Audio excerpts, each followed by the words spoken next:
Hello, this is Andrew with Stamp.com. Today I'm going to be showing you how to use our QR codes on our new platform. So to start, you'll just want to click this QR code button here, and that's going to load that QR code into the designer. From here, we can resize it using this little resizing tool. And then on the left, you'll see that you have your QR code settings. You can change the colors of the QR code itself, as well as the background color. And of course, you can type in the URL that you want it to be directed to. So for this example, I'll just use stamp.com. And then to choose the color, we'll just want to click on the color. You do have the option to use any color on the color spectrum using the tool shown here. And we also have different template colors, which will be reflected from some of the colors that you have in your template.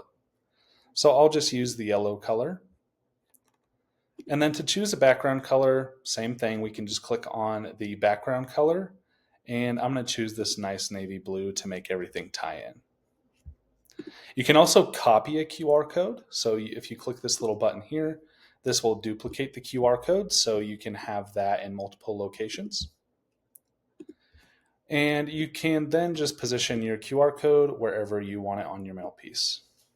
If you have any questions or would like more information, feel free to reach out to us anytime, and I hope you have a great day.